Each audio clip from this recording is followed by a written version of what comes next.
हाँ जी, जय हिंद साथियों।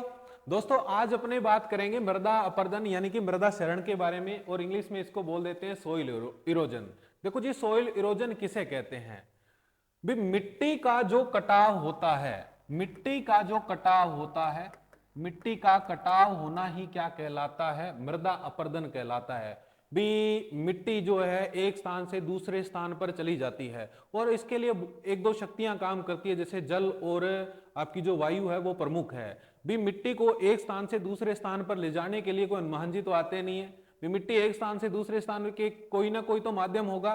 माध्यम क्या है या शक्ति कौन सी है? जल और वायु के द्वारा, जल और वायु के द्वारा मिट्टी जो है एक स्थान से दूसरे स्थान पर जाती है। देखो भी रेगिस्तान में प्रमुखता अपने देखते हैं कि ये कोई टीला है, टीले के ऊपर मिट्टी का हवा का दबाव लगता रहता है, हवा का सीधा प्रभाव पड़ता रहता है। ये जो टीले हैं हवा के प्रभाव के साथ साथ यहां से समाप्त हो गए, दूसरी जगह बन गए। तो ये मिट्टी का जो स्थानांतरण ही है ये क्या कहलाता है? मृदा अपरदन कहलाता है। क्या कहलाता है भी? मृदा अपरदन कहलाता है। अब सीधी सीधी बात करते हैं एग्रीकल्चर के पॉइंट ऑफ व्यू से। देखो भी, सोइल की जो 15 से 25 सेंटीमीटर की ऊपरी परत होती है, ये आपकी मान लीजिए भूमि है, और भूमि की जो 15 से 25 सेंटीमीटर की परत है, इसके अंदर सारे के सारे पोषक तत्व पाए जाते हैं। क्या पाए जाते हैं दोस्तों? इसके अंदर पोषक तत्व पाए जाते हैं। और पौधे के लिए जो यांत्रिक सहारा है वो भी क्या है? मिट्टी है। यहां तक मामला क्लियर हो गया भी। जो भूमि है आपकी, सोइल जो है, उसकी जो ऊपरी परत है 15 से 25 सेंटीमीटर, इसके अंदर सारे के सारे पोषक तत्व मिलते हैं, और पौधे की जड़ें इसी क्षेत्र से पोषक तत्वों को ग्रहण करती है, और अपनी जितने भी खेती क्रियाएं करते हैं वो इसी लेयर के अंदर करते हैं, 15 से 25 सेंटीमीटर के अंदर ही करते हैं। अब भाई मिट्टी जो कटती है वो पहले ऊपर से ही स्टार्ट होती है, ऊपरी जो परत है वो बहकर या उड़कर दूसरे स्थानों पर चली जाती है। क्लियर मामला? तो इसको अपने क्या बोल देते हैं? मृदा अपरदन बोल देते हैं। देखो भारत के अंदर 150 मिलियन हेक्टेयर जो भूमि है वो कटाव से प्रभावित है जी। भारत के अंदर टोटल भूमि कितनी? 150 मिलियन हेक्टेयर जो भूमि है वो किससे प्रभावित है? कटाव से प्रभावित है। यानी कि मिट्टी का जो अपरदन होता रहता है। इसमें भी दो प्रकार आगे है कि मिट्टी का कटाव किन के द्वारा होता है। तो मिट्टी का प्रमुखतः कटाव होता है जल के द्वारा या वायु के द्वारा। सबसे ज्यादा होता है जल के द्वारा। देखो भी, इस 150 मिलियन हेक्टेयर जो भूमि है ये कटाव से प्रभावित है। इसके अंदर 111 पॉइंट आपका 28 मिलियन हेक्टेयर जो कटाव होता है ये जल के द्वारा होता है। 111.28 मिलियन हेक्टेयर जो कटाव होता है वो किसके द्वारा होता है दोस्तों? वो होता है आपके जल के द्वारा। और देखो 111.28 मिलियन हेक्टेयर तो जल के द्वारा हो गया। अब 38.74 मिलियन जो हेक्टेयर कटाव है वो किसके द्वारा होता है? ये वायु के द्वारा होता है। तो सबसे ज्यादा अगर अपने कटाव देखें तो किसके द्वारा होता है? आपके जल के द्वारा होता है। कटाव है क्या? अब इसकी डेफिनेशन समझते हैं जी।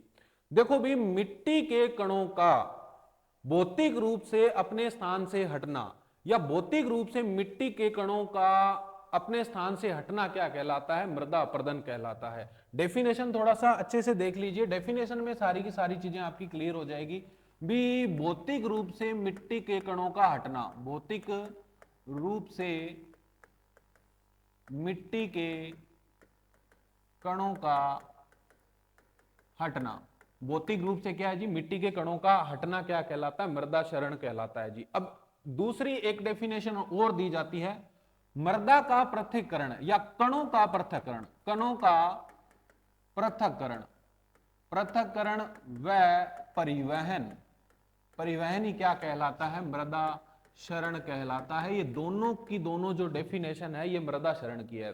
देखो भी, पहले मिट्टी का क्या होता है कि मिट्टी के कणों का पृथक्करण होता है। ये कोई मिट्टी है, ठीक है, ये भूमि है, भूमि के ऊपर हवा का दबाव लगा या ऊपर से किसी भी प्रकार की बारिश हुई, बारिश के कारण क्या मिट्टी के कण है वो तितर बितर हो गए इधर उधर, या हवा के दबाव के कारण क्या है कि कण पृथक्करण हो गए, जो समूह था कणों का उससे पृथक्करण हो गए, और बाद में पृथक्करण होने के बाद में इनका हो गया परिवहन। परिवहन का मतलब है ये दूसरे स्थान पर चले गए, ये दूसरे स्थान पर चले गए। इसी क्रिया को अपने क्या बोल देते हैं, मृदा क्षरण या मृदा अपरदन बोल देते हैं। तो देखिए खेती में थोड़ी सी समस्या आती है जब अपरदन ज्यादा हो जाता है, हद से ज्यादा हो जाता है, कि भूमि की जो ऊपरी परत है, आपको मैंने बताया पीछे कि भूमि जो उपजाऊ होती है, मिट्टी जो उपजाऊ होती है वो 15 से 25 सेंटीमीटर होती है, ऊपरी जो परत है। अब ये परत जो है ये पृथक्करण के कारण व परिवहन के कारण दूसरे स्थान पर चली जाती है, तो इसी के अंदर सारे के सारे पोषक तत्व होते हैं, या बोल सकते हैं ये जो 15 से 25 सेंटीमीटर जो लेयर है, परत है, ये पोषक तत्वों का भंडार है जी। पोषक तत्वों का क्या है, भंडार है। अब ये ही दूसरी जगह चला गया तो पौधा पोषक तत्व कहां से लेगा, तो थोड़ा सा अपने को क्या है, खेती के अंदर हानि का सामना करना पड़ता है। अब देखो भारत के अंदर मृदा अपरदन की दर कितनी है और उससे ज्यादा नहीं होनी चाहिए। देखो मृदा अपरदन की जो दर है भारत के अंदर, अपरदन की दर, मृदा अपरदन की दर जो भारत में है वो 12 टन प्रति हेक्टेयर प्रति वर्ष से अधिक नहीं होनी चाहिए जी। ये बात ध्यान रखना कि मिट्टी का जो कटाव है वो 12 टन प्रति हेक्टेयर प्रति वर्ष से अधिक नहीं होना चाहिए। ये तो यहां तक तो है ठीक, परंतु ये भारत है, भारत में सारे काम उल्टे ही होते हैं। तो मृदा अपरदन की जो दर है भारत के अंदर वो है 16 टन प्रति हेक्टेयर प्रति वर्ष है। अब मृदा अपरदन की दर होनी कितनी चाहिए, 12 टन प्रति हेक्टेयर प्रति वर्ष से अधिक नहीं होनी चाहिए, परंतु है कितनी, 16 टन प्रति हेक्टेयर प्रति वर्ष है। अब आपको समझ में आ ही गया होगा कि मृदा अपरदन क्या है, कि मिट्टी का एक स्थान से कटकर दूसरे स्थान पर स्थानांतरित होना ही क्या है, मृदा अपरदन है या सोइल इरोजन है। क्लियर मामला। अब बात करते हैं कि मृदा अपरदन होता किसके कारण है। अभी मिट्टी है वो किसके कारण कटाव हो रही है, कौन कौन से फैक्टर काम करते हैं जी। अब इसके कारण देखिए आप, हाँ जी, कारण देखिए, कारण कौन कौन से हैं जिसके कारण मिट्टी का कटाव होता है। देखो भी, मिट्टी का कटाव कब होता है, जब मिट्टी के ऊपर वनस्पति नहीं होती है या भूमि के ऊपर किसी भी प्रकार की वनस्पति नहीं है, तो वहां हवा का सीधा प्रभाव पड़ता रहेगा, वर्षा की बूंदें सीधे गिरेगी तो दबाव पड़ेगा, कण है वो तितर बितर हो जाएंगे और उनका परिवहन होता रहेगा। कण भी टूट गए तो उनका क्या होता रहेगा, परिवहन होता रहेगा।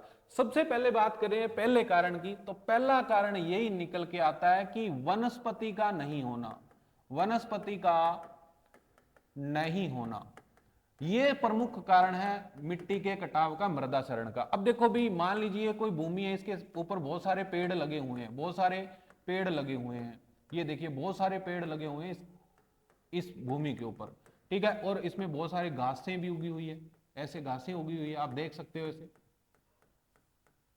अब देखिए जब हवा का दबाव पड़ेगा, हवा का दबाव पड़ेगा, प्रेशर पड़ेगा, तो ये जो पौधे की जड़ें हैं या जो वनस्पति है, घास वगैरह है, ये मिट्टी के कणों को बांधे रखता है, तो मिट्टी के कण है वो एक स्थान से दूसरे स्थान पर जा नहीं पाते हैं, ठीक है। अगर बारिश भी हुई, किसी केस में बारिश भी हुई, ऐसे बारिश हुई तो सीधी मिट्टी के प्रभाव में नहीं आएगी, पहले जो पानी आएगा वो इस वनस्पति पे आएगा, इस पे दबाव डालेगा, तो इसके कारण मिट्टी के कणों का कटाव नहीं हो पाता है। तो वनस्पति का नहीं होना भी क्या है, प्रमुख कारण है मिट्टी के कटाव होने का। अब मान लीजिए सीधी भूमि पड़ी है, इसमें किसी भी प्रकार के कोई वनस्पति नहीं है, अब बारिश हुई तो सीधे ऐसे बूंदे पड़ी तो इनका कोई ना कोई तो प्रेशर होता है, कोई ना कोई तो दबाव होता है, तो ये जो कण है इधर उधर हो जाते हैं। अब इधर उधर हो गए तो कुछ समय बाद लगातार बारिश हो रही है तो ये कण बहने लग जाते हैं, कण टूट गए, कण टूटने के बाद बहेंगे तो वो एक प्रकार का क्या है, परिवहन ही तो है। क्लियर मामला।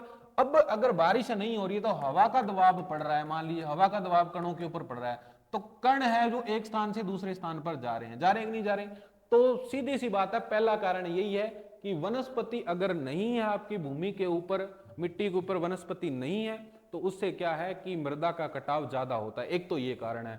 अब दूसरे कारण की बात करते हैं कि वनों की कटाई। दूसरा कारण क्या है जी, वनों की कटाई। देखिए जी, आजकल का जो मानव है उसकी बहुत सारी अपेक्षाएं हैं, उसकी जो अपेक्षाएं कभी पूरी होती नहीं है। मानव क्या करता है कि जंगलों की अंधाधुंध कटाई करता है। अंधाधुंध कटाई वो फर्नीचर के लिए भी हो सकती है, कोई अच्छा व्यू है तो वहाँ होटल वोटल भी निर्माण करते हैं जिससे उनको अच्छी इनकम होती है, क्योंकि व्यू अच्छा है तो लोग घूमने घामने आते हैं, वो पैसा अच्छा देते हैं, तो ऐसी जगहों पे होटल वगैरह ज्यादा बनाए जाते हैं, तो उनकी कटाई करते रहते हैं। कटाई करते रहते हैं तो ऊपर आपका मामला क्लियर हो ही गया है कि जब इनकी कटाई हो जाएगी तो मिट्टी को कटने से रोकने वाला कौन है? रोकने वाला कौन है? तो वनों की कटाई भी जो है वो क्या है, मिट्टी अपरदन को प्रभावित करती है। तीसरा जी आता है जी पशुचारण। तीसरा कौन सा आता है? पशुचारण। हाँ जी, तीसरा फैक्टर कौन सा आता है जी दोस्तों? पशुचारण आता है। पशुचारण। देखो भी पशुओं के द्वारा मिट्टी का जो कटाव होता है, बिल्कुल होता है। अगर अपने वैज्ञानिक तरीके से पशुओं को नहीं चराते हैं, चरागाह वैज्ञानिक तरीके से विकसित नहीं करते हैं, तो मिट्टी का कटाव बहुत ज्यादा होता है। और कई बार आपने देखा नहीं, आपने घर कोई भैंस खुल जावे या गाय खुल जाती है और खुलने के बाद वो बड़ा उत्पाद मचाती है, और वह बाई चांस अपने आंगन में आ जाए, कहने का मतलब आंगना में आ जाए, आंगना में आ जाए तो पूरे आंगना को तहस नहस कर दे, कहने का मतलब एक प्रकार की आंगने की जुताई करके चल जाए वह। ठीक है, होता है कि नहीं होता ऐसा? तो अगर पशु चारण सही तरीके से नहीं करवा रहे हो, भूमियों के ऊपर ज्यादा करवा रहे हो, आप पशु चर रहे हैं तो मिट्टी की जुताई कर रहे हैं एक प्रकार की। ठीक है, अब हवा का दबाव पड़ेगा तो मिट्टी के कणों का क्या होगा? स्थानांतरण होगा। बारिश होगी, बारिश के कारण मिट्टी के जो कण है वो बहकर एक स्थान से दूसरे स्थान पर चले जाएंगे। तो ये तीन फैक्टर जो है वो प्रमुख है मिट्टी के कटाव के लिए। चौथा फैक्टर और देख लेते हैं एक दो। हाँ जी, अनुचित कृषि क्रियाएं। अनुचित कृषि क्रियाएं, देखो भी ये भी अनुचित, जो अगर आप कृषि क्रियाएं करते हो तो ये भी मृदा अपरदन को प्रभावित करती है, ये भी एक कारण है। कैसे है जी? मान लीजिए आपके कोई ढलान वाली भूमि है, ये ढलान वाली भूमि है, इसके ऊपर आप कृषि क्रियाएं करते हो। अगर कृषि क्रियाएं सही तरीके से नहीं करते हो तो मिट्टी का कटाव ज्यादा होगा। अब भाई अगर आप ढलान के विपरीत ऐसे कृषि कार्य करते हो तो मिट्टी का कटाव बहुत कम होगा। मिट्टी का कटाव क्या है? बहुत कम होगा। अगर इस ढलान के ऐसे समांतर कार्य करते हो तो मिट्टी का कटाव क्या होता है? ज्यादा होता है। तो इसीलिए अपने जो भू परिष्करण की क्रियाएं हैं वो उचित ढंग से करनी चाहिए ताकि मिट्टी का कटाव कम से कम हो। क्लियर मामला? तो ये चार जो प्रमुख कारण है ये मृदा अपरदन को प्रभावित करते हैं, या ये प्रमुख कारण इसके हो सकते हैं। क्लियर मामला? अब देखो आपका जो मृदा अपरदन का प्रकार देखते हैं। क्या देखते हैं दोस्तों? मृदा अपरदन के प्रकार देखते हैं। देखो जी, मृदा अपरदन के प्रकार। मृदा अपरदन के प्रकार, टाइप्स। देखो जी, मृदा जो अपरदन होता है ये मुख्यतः दो शक्तियों द्वारा होता है। कितनी शक्तियों द्वारा होता है? दो शक्तियों, जल और वायु के द्वारा। तो वो तो आगे बात करेंगे, दो प्रकार की है, दो जो शक्तियां हैं।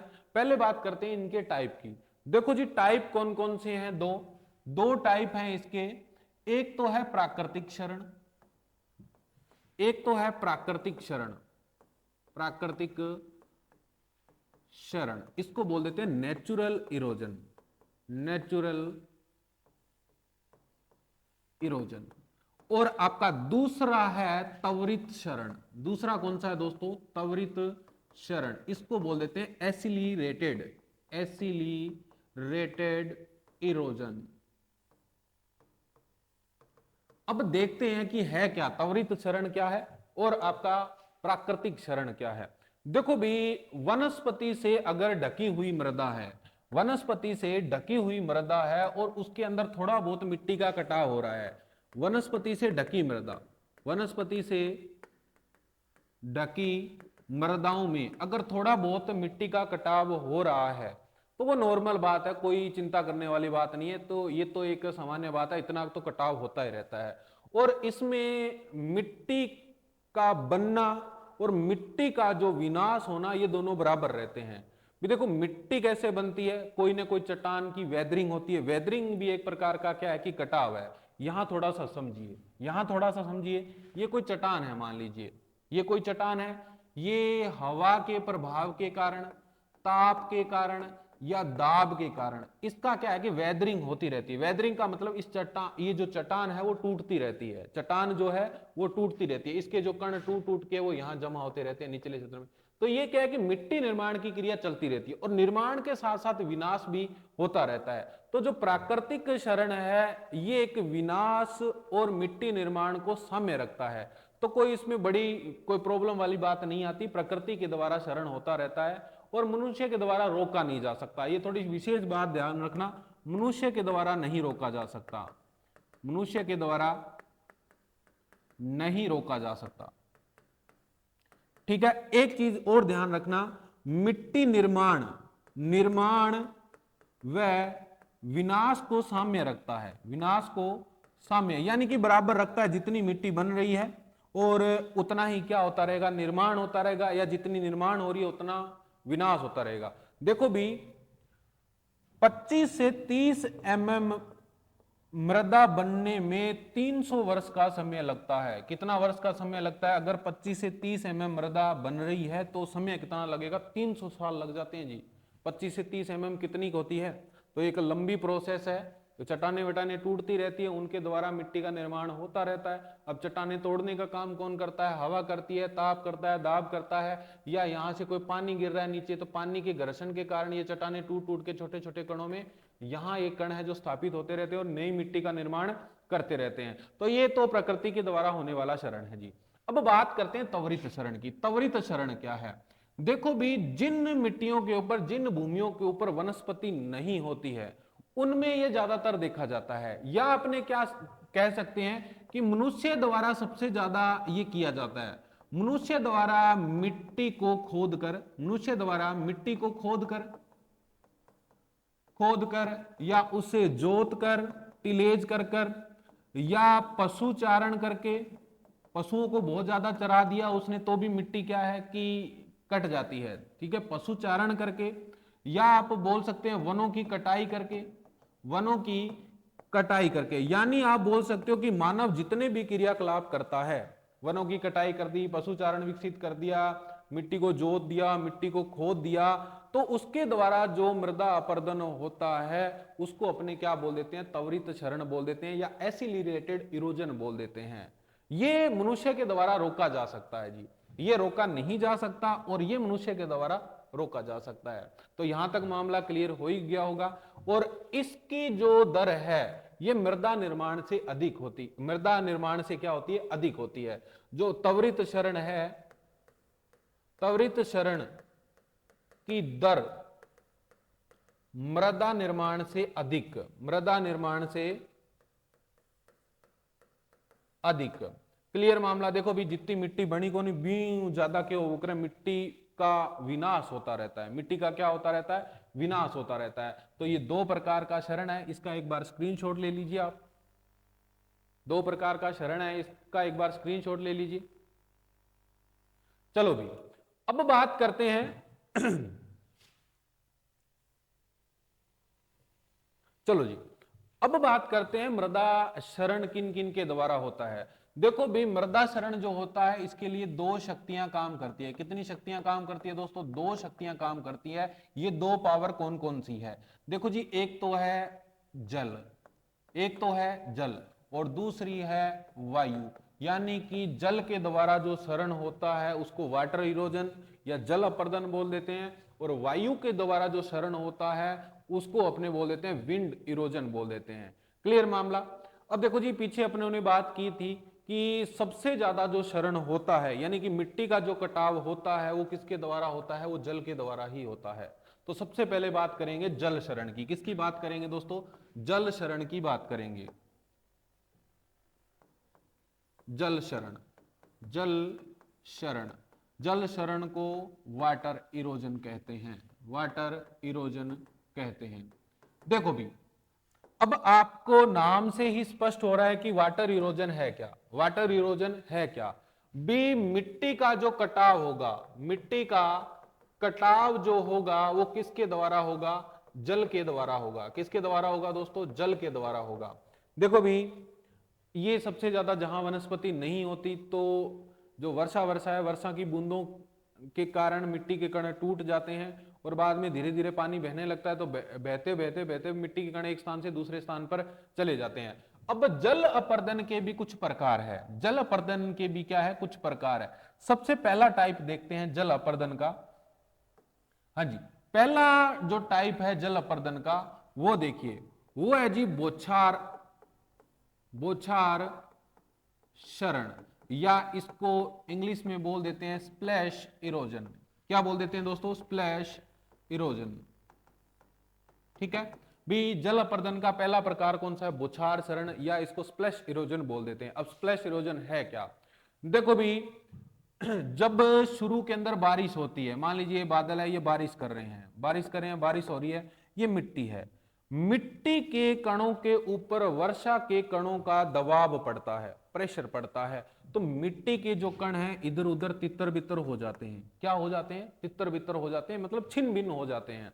भाई ऊपर से बारिश पड़ रही है, बारिश पड़ रही है, तो बारिश के कारण जो मिट्टी के कण इधर उधर टूट जाएंगे। देखो भाई सीधी सी बात है, कई बार आप पानी वानी पिया, बोतल से पानी पीते हैं, या आप किसी नल के नीचे, टोटी के नीचे पानी पी रहे हैं, तो जब पानी पीते हैं और नीचे मिट्टी है, भी नीचे क्या है? मिट्टी है। और मिट्टी क्या है कि जब पानी की बूंदें उस मिट्टी पे पड़ेगी, पानी की बूंदें उस मिट्टी पर पड़ेगी, तो मिट्टी के जो कण है अपने जूतों के साथ चिपक जाते हैं, या अपनी जो भी पैंट पहनी है, जींस पहनी है, जींस के साथ चिपक जाते हैं। अब चिपकने का रीजन क्या है कि आपने पानी पिया, पानी नीचे पड़ा, नीचे पड़ा, तो इस पानी का इस मिट्टी के ऊपर दबाव लगा, कणों के ऊपर दबाव लगा, तो दबाव लगा तो इसके कण उछले, उछले तो आपके जूतों के साथ लग गए या आपकी पैंट के साथ लग गए, तो वो ही सेम ही है ये। ठीक है बी, बोछार शरण क्या है? बारिश हो रही है, बारिश की वजह से ऊपर से जो बूंदे हैं, बूंदों के कारण कण टूट रहे हैं, कण टूट रहे हैं तो इधर उधर बिखर रहे हैं, इसको अपने क्या बोल देते हैं? बोछार शरण बोल देते हैं। जल अपर्दन की प्रारंभिक अवस्था है। क्या है दोस्तों? जल अपर्दन की है ये, अपर्दन की प्रारंभिक अवस्था है, प्रारंभिक अवस्था है। ठीक है, मिट्टी के वर्षा की बूंदों के दाब के कारण जो मिट्टी के कण हैं वो टूट जाते हैं। देखो भी, ये प्रभावित किसके द्वारा होता है? ये प्रभावित जो होता है वर्षा की बूंदों के आकार पर। आकार कैसा है? वर्षा की बूंदों का आकार कैसा है, इसके द्वारा प्रभावित होता है जी। बिल्कुल उसके ऊपर भी डिपेंड करता है कि वर्षा की बूंदें कैसी है। तो देखो कई बार आपने बड़ा बुजुर्ग बोला कि यार थोड़ी थोड़ी बारिश हो ना, धीमी धीमी बारिश होती है, स्लो स्लो जो बारिश होती है, वो फसलों के लिए सबसे बेस्ट रहती है। क्यों? उसका रीजन क्या कि मिट्टी का कटाव नहीं होने देती, वो धीरे धीरे धीरे धीरे बिल्कुल बारीक बारीक बारिश होती रहेगी, बारीक बारीक होएगी, तो मिट्टी के कण मिट्टी के अंदर वो ऐसे ऐसे नीचे बैठती जाएगी, नीचे नीचे ऐसे बैठती जाएगी। तो ये क्या है कि इसके द्वारा शरण नहीं होता। अगर कण बड़े हैं, मोटी मोटी मोटी मोटी वर्षा की बूंदें हैं, उसके द्वारा क्या है कि मिट्टी के कण ज्यादा टूटते हैं। तो ठीक है, इनका जो बूंदों का आकार है वो क्या है, इसको प्रभावित करता है, इसके ऊपर भी डिपेंड करता है। दूसरा, वर्षा की गहनता। वर्षा की गहनता मतलब कितनी भयंकर बारिश हो रही है, थोड़ी बारिश है तो कम कटाव होगा, ज्यादा है तो ज्यादा। ठीक है। तीसरा, अवधि प्रभावित करती है, कितनी देर तक बारिश हो रही है, अवधि भी प्रभावित करती है। तो ये मोटी मोटी बात क्लियर होगी बोछार शरण के बारे में। बोछार शरण क्या है? जल शरण की प्रारंभिक अवस्था है। कण जो है वर्षा की बूंदों के कारण टूट जाते हैं, ठीक है, इधर बिधर हो, तितर बितर हो जाते हैं। तो मोटी मोटी बात आपके यहाँ क्लियर होगी। दूसरे शरण की बात करते हैं, दूसरे जल शरण की बात करते हैं। 2 नंबर पे आता है आपका परत शरण। दूसरा कौन सा आता है जी? परत शरण। इसको बोल देते हैं शीट इरोजन। क्या बोल देते हैं दोस्तों? शीट इरोजन बोल देते हैं। अब शीट इरोजन क्या है?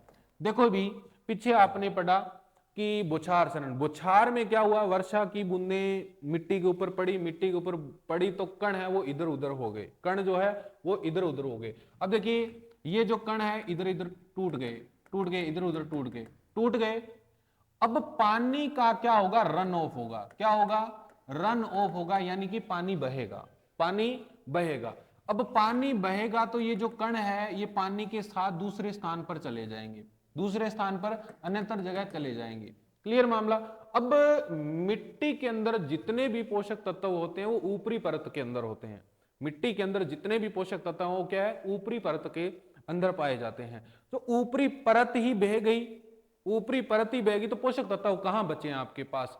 तो खेती के दृष्टि से सबसे ज्यादा हानिकारक जो शरण माना जाता है, खेती की दृष्टि से, खेती की दृष्टि से सबसे हानिकारक शरण है जी, हानिकारक शरण है। और आंखों से नहीं दिखाई देता है, ये बात भी थोड़ी सी मेंशन कर लेना, आंखों से नहीं दिखाई देता है, आंखों से नहीं दिखाई देता है, या आंखों से नहीं दिखाई देने वाला शरण है। आपके सामने मिट्टी की ऊपरी परत बह जाएगी और आपको पता ही नहीं चलेगा जी, मोटी सी बात ये है। अब ऊपरी परत बह गई, इस कारण इसको किसान की मृत्यु कहा जाता है, ये इंपॉर्टेंट बात है। इसी शरण को क्या बोलते हैं दोस्तों, किसान की मृत्यु कहते हैं। क्या कहते हैं, किसान की मृत्यु कहते हैं, किसान की मृत्यु कहा जाता है, ये पॉइंट इंपॉर्टेंट है। ठीक है, इसका स्क्रीनशॉट ले लीजिए, एक बार इसका स्क्रीनशॉट ले लीजिए।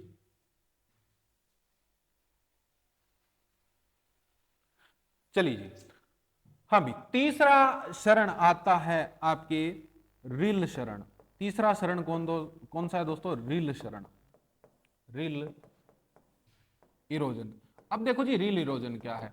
अब भाई आपका जो खेत है वो पूरे तरीके से समतल तो होता नहीं है, कहीं ज्यादा ढलान भी होती है, ज्यादा ढलान होती है तो छोटी छोटी ढलान के साथ नालियां बन जाती है, बिल्कुल छोटी छोटी है वो नालियां सी बन जाएगी। मान लीजिए यहाँ तो आपका खेत ठीक था, आगे जाके थोड़ी बहुत ढलान है, ढलान के साथ जब पानी बहेगा तो ऐसे छोटी छोटी छोटी छोटी क्या बना देगा, नालियां बना देगा, इसके अंदर क्या बना देगा, नालियां बना देगा। और परत शरण की बढ़ती हुई अवस्था है, परत शरण की क्या है दोस्तों, ये रील शरण है, जो बढ़ती हुई अवस्था है, छोटी छोटी नालियां बन जाती है। इनको अपने कृषि क्रियाओं के द्वारा समाप्त कर सकते हैं, कृषि क्रियाओं के द्वारा क्या किया जा सकता है, समाप्त के द्वारा समाप्त कर सकते हैं इनको। हाँ भी, ये तो मोटी मोटी बात क्लियर होगी आपके रील शरण। परत शरण की क्या है, बढ़ती हुई अवस्था है, यहाँ कण इधर उधर बह गए, बहने के बाद क्या है कि जहां ढलान है, ढलान के साथ जब पानी बहेगा तो छोटी छोटी ऐसी नालियां बन जाएगी, छोटी छोटी आप नालियां बन जाएगी। देखो भी बारिश के मौसम में सड़कों के किनारे जहां ढलान होती है वहां आप छोटे छोटे ऐसे नालियां सी बनी हुई देख ही लेते हो, वो क्या है, एक प्रकार का रील शरण ही है। अब लास्ट देखिए, लास्ट शरण आता है अवनालिका शरण। लास्ट शरण जल शरण का कौन सा प्रकार है, अवनालिका, अवनालिका शरण। अब अवनालिका शरण को गली इरोजन भी बोलते हैं, अभी गलियां बन जाए मोटी मोटी बस, गली इरोजन बोलते हैं। क्या बोलते हैं दोस्तों, गली इरोजन।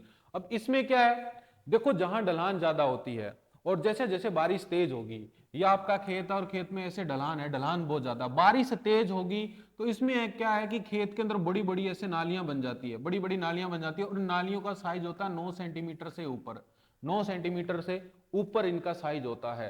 तो ये सबसे भयंकर शरण माना जाता है, और इसको मिट्टी का कैंसर भी बोलते हैं। क्या बोलते हैं इस शरण को, मिट्टी का कैंसर। किसको, रील शरण को, मिट्टी का कैंसर।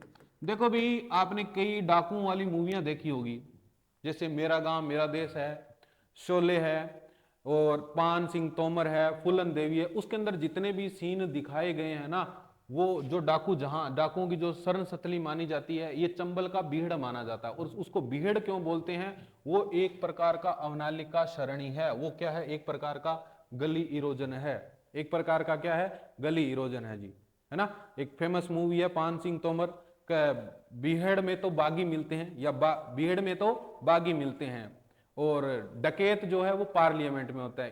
इस मूवी का काफी आपने डायलॉग सुना होगा। तो ये जो मूवी है वो इन बीहड़ों के अंदर ही बनी हुई है। अब बीहड़ क्या है कि चंबल नदी का क्षेत्र है जी, चंबल नदी के आसपास का क्षेत्र है। और चंबल नदी जब कभी ऐसे सीधे रूप में बहती थी तो पानी क्या है, बहुत तेज आता था, तो बड़े बड़े कटाव हो गए और वहां झाड़ियां उग गई। तो ये सबसे बड़ी डाकुओं की शरण सतली मानी जाती थी, यहां डाकू वाकू छिपते थे जी। ठीक है, आप मूवी देखते ही हो, शोले आपने देखी है, गब्बर सिंह का पूरा एरिया उसमें दिखाया गया है, और पान सिंह तोमर देखी है, फूलन देवी देखी है। ठीक है, ये 2-4 मूवियां हैं जो यहाँ बनाई गई है, और यहाँ का दृश्य आपने देखा ही है जी मूवियों के अंदर। वो एक प्रकार का क्या है, अवनालिका शरण है जी। अब देखो जी, 4 प्रकार के आपके जल अपर्दन के प्रकार आपने देख लिए हैं। अब क्वेश्चन क्या आता है इसमें, क्वेश्चन क्या आता है, देखो जी क्वेश्चन देखिए। अब इसका क्रम पूछ लेता है कई बार आपसे, क्या पूछ लेता है दोस्तों, क्रम पूछ लेता है, और एग्जाम में आया हुआ क्वेश्चन है, इसको मोस्ट इंपोर्टेंट देख लेना। आपसे पूछता क्या है, क्रम पूछता है। बी जल अपर्दन का क्रम है, कर्म कैसे पूछता है, तो सबसे पहले आपने कौन सा शरण देखा था? सबसे पहले देखा था बौछार। कौन सा शरण देखा था? बौछार। बौछार के बाद कौन सा देखा था? परत। परत के बाद कौन सा देखा था? हाँ जी, परत के बाद कौन सा देखा था? हाँ हाँ जी, बौछार हो गया, परत हो गया, रिल, और एक आपका था अवनालिका। लास्ट ये वाला ही है, अवनालिका। ये मोस्ट इंपॉर्टेंट कलेना जी, इसका कर्म पूछता है, जल अपर्दन का कर्म है, तो ये कर्म आपको पता होना चाहिए। सबसे पहले बौछार, ठीक है, दूसरी परत, तीसरा रिल, और चौथा अवनालिका। क्लियर मामला? तो मोस्ट इंपॉर्टेंट है ये, इसका स्क्रीनशॉट ले लीजिए एक बार।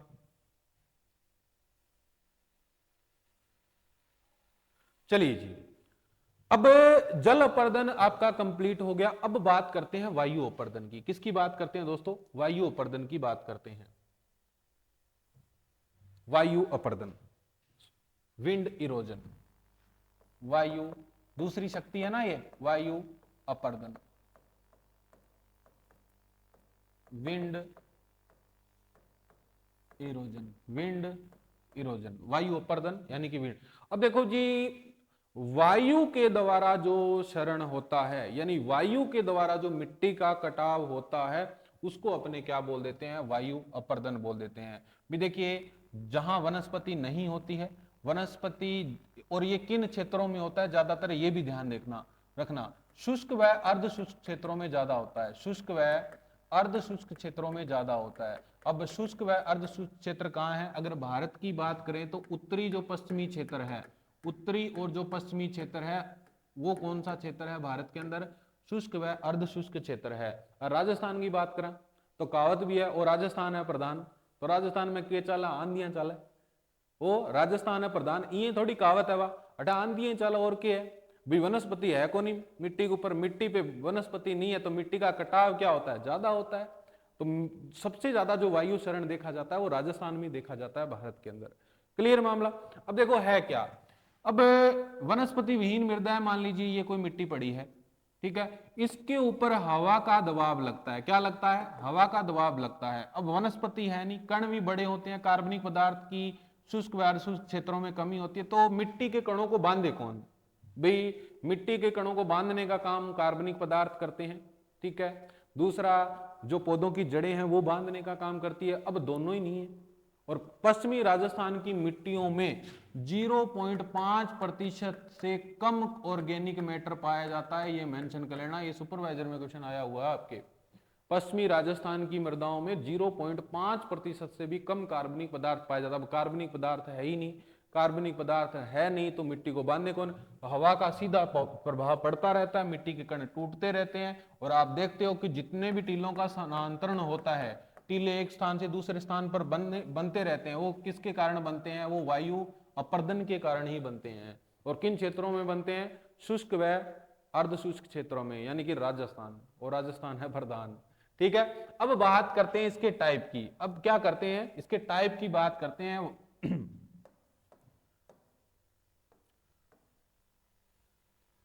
ये स्क्रीनशॉट ले लेना भी इसका, पीछे बैक करके थोड़ा। हाँ भी, अब इसके टाइप की बात करते हैं। तो वायु अपर्दन के कौन कौन से प्रकार है? सबसे पहले प्रकार की बात करते हैं अपने सतह सर्पण की। किसकी बात करते हैं दोस्तों? सतह सर्पण, इसको बोल देते हैं सरफेस क्रीप। सरफेस क्रीप, देखो जी सरफेस क्रीप क्या है भी? हवा का सीधा दबाव जो है वो मिट्टी के कणों पर पड़ता है, और मिट्टी के जो कण है वो रेंग कर एक स्थान से दूसरे स्थान पर चले जाते हैं। अब रेंगते क्यों है? देखो, सतह सर्पण जो होता है, वायु अपर्दन का जो प्रकार है, इसमें जो कणों का व्यास होता है वो 0.5 mm या इससे क्या होगा? अधिक होगा। या क्या होगा? इससे अधिक होगा। यानी कि मिट्टी के कणों का जो व्यास है वो 0.5 mm या इससे अधिक होगा जी। अब क्या है, मिट्टी के कण थोड़े बड़े हैं, मिट्टी के ये कण बड़े हैं तो हवा का जब दबाव पड़ता है, हवा का दबाव पड़ता है तो उड़ नहीं पाते हैं, उछल नहीं पाते हैं, तो रेंग कर जाते हैं, ऐसे दूसरी जगह जाएंगे, रेंग कर जाएंगे, रेंग कर जाएंगे। तो इसको अपने क्या बोल देते हैं? सतह सर्पण बोल देते हैं। और ये टोटल क्षरण का जो होता है 5 से 25% होता है। कितना होता है दोस्तों? 5 से 25% होता है। ये चीज याद रखने वाली है और एक चीज ये याद रखने वाली है, क्वेश्चन यहीं से आता है भी सतह सर्पण में कणों का व्यास कितना होता है। तो कणों का व्यास कितना होता है? 0.5 mm या इससे अधिक होता है। तो जो कण है वो उछल नहीं पाते, उड़ नहीं पाते, तो लुढ़क कर जाते हैं, ग्लोटनी खा के जावे के जावे ग्लोटनी खा के जावा कहना मतलब। ठीक है, बस सीधी सी बात है जी, कोई लफड़ेबाजी वाली बात ही नहीं है। दूसरा बात करते हैं जी उछलन। दूसरा वायु अपर्दन का कौन सा प्रकार है जी? उछलन है। उछलन को बोल देते हैं साल्टेशन। साल्टेशन। अब देखो साल्टेशन क्या है? उछलन मतलब उछलना, जैसे मेंढक उछलता है ना, उछल उछल के जाएगा, उछल उछल के जाएगा, वही है जी, बस सीधी सी बात है, वही है। अब इसमें जो कणों का व्यास होता है, उछलन के अंदर जो कणों का व्यास होता है, वो देखिए, ये बात थोड़ा सा पॉइंट नोट करने वाला है। उछलन में जो कणों का व्यास होता है, कणों का व्यास, इसमें जो कणों का व्यास होता है 0.1 mm से 0.5 mm के मध्य होता है। ये बात ध्यान रखना। उछलन के अंदर कणों का व्यास कितना होता है, या साल्टेशन के अंदर कणों का जो साइज कितना होता है, 0.1 से 0.5 mm के मध्य होता है। अब भाई ये मिट्टी है, मिट्टी के अंदर ऐसे कण पड़े हैं, छोटे छोटे कण पड़े, इससे छोटे होंगे, इससे छोटे होंगे तो हवा का दबाव पड़ेगा, हवा का दबाव पड़ेगा तो यहां से उछला, यहां गिर गया, अब यहां से उछला, यहां गिर गया, यहां से उछला, यहां, तो इस क्रिया को कर्मवाई उछल उछल के जाते हैं, तो इस क्रिया को अपने साल्टेशन या उछलन बोल देते हैं। इस क्रिया को अपने क्या बोल देते हैं? साल्टेशन या उछलन बोल देते हैं। ठीक है, तो इसका जो टोटल अपर्दन होता है, टोटल अपर्दन होता है वो होता है जी 50 से 75%। सबसे ज्यादा जो मिट्टी का अपर्दन होता है वो इसी उछलन के द्वारा होता है। किसके द्वारा होता है? इसी उछलन के द्वारा होता है। तो एक बार इसका स्क्रीनशॉट ले लीजिए। वायु अपर्दन के प्रकार है, सतह सर्पण पहला, दूसरा उछलन है। ठीक है, उछलन में कणों का साइज ध्यान रखना है आपको, और कितना % होता है ये चीज आपको ध्यान रखनी है। चलिए जी, अब लास्ट बचा है इसका वायु यानी कि विंड इरोजन का लास्ट बचा है। लास्ट आता है जी, हाँ जी, निलंबन। लास्ट क्या आता है? निलंबन। तीसरा पॉइंट है जी निलंबन। निलंबन, निलंबन को बोला जाता है सस्पेंशन। सस्पेंशन। देखो जी, निलंबन के अंदर जो कणों का साइज होता है वो होता है 0.1 mm से कम, 0.1 mm या इससे भी क्या होता है? कम होता है। अब भी बहुत छोटा है कणों का साइज, बहुत छोटा है कणों का साइज। इसमें क्या है कि कण है जो हवा के प्रभाव से उड़कर हजारों किलोमीटर तक दूर पहुंच जाते हैं, और कई बार अपने टॉर्च वॉर्च अंधेरे के अंदर जला के देखते हैं तो छोटे छोटे छोटे छोटे छोटे कण दिखते हैं ना, तो वो एक प्रकार के निलंबन ही है। वो एक प्रकार के क्या है? वो निलंबन ही है जी। छोटे छोटे कण हवा में लटके रहते हैं, बहुत छोटा साइज होता है जी इनका। ठीक है, तो देखो बहुत छोटे कण है, हवा का दबाव लगा तो उड़ जाएंगे, ऊपर ही उड़ जाएंगे, ऊपर ही रहेंगे, लटकते रहेंगे। लटकने के बाद हवा का दबाव कम हुआ, हवा का प्रेशर कम हुआ, हवा की स्पीड कम हुई, तो दूसरी जगह जाके बैठ जाएंगे नीचे। तो इनके द्वारा हजारों किलोमीटर कणों का स्थानांतरण हो जाता है, मिट्टी का स्थानांतरण हो जाता है जी। ठीक है, ये आपके मृदा अपर्दन के प्रकार मैंने बता दिए। दो शक्तियां काम करती हैं, वायु और जल। जल के टाइप बता दिए आपको, और वायु के भी टाइप बता दिए। 3 टाइप होते हैं। इनमें कणों का साइज आपको ध्यान रखना है, कितना कितना % होता है। हाँ, इसका % बच गया जी।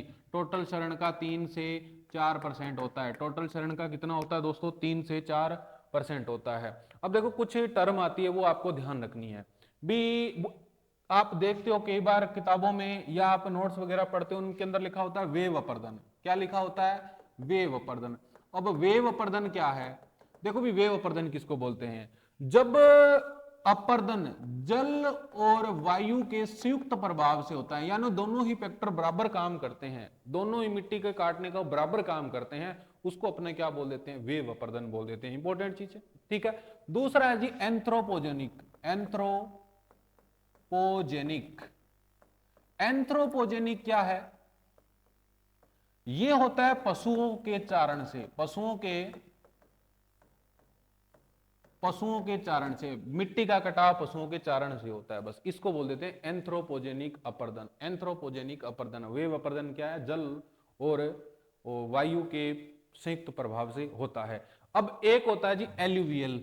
हाँ जी, एल्यूवियल क्या होता है, एल्यूवियल, और एल्यूवियल आप मिट्टी भी पढ़ते हो भी, जलोढ़ मिट्टी को आप क्या बोल देते हो, एल्यूवियल मिट्टी बोल देते हो। जलोढ़ मिट्टी को क्या बोल देते हो, एल्यूवियल मिट्टी बोल देते हो। अब क्या होता है कि जल के द्वारा बहाकर लाई गई मिट्टी से बनी मृदाएं, जल क्या है, मिट्टी को बहाकर लाएगा, जल मिट्टी को बहाकर लाता है, बहाकर लाता है, और जो बहाकर मिट्टी आई है उनसे बनी मृदाएं वो क्या कहलाती है, एल्यूवियल, वो क्या कहलाती है, एल्यूवियल। अब एक और आता है लोएस। लोएस, लोएस, लोएस में क्या है कि हवा के प्रभाव से जो मिट्टी आई है, हवा के प्रभाव से जो मिट्टी आई है, और इस मिट्टी से जो मृदाएं बनेंगी उनको अपने क्या बोलते हैं, लोएस बोलते हैं।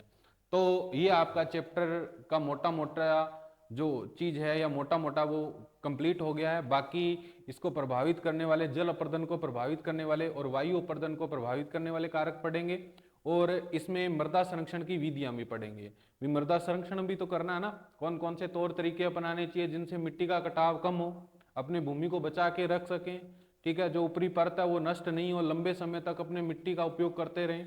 ठीक है, तो जानकारी कैसी लगी कमेंट करके जरूर बताएं। Thank you.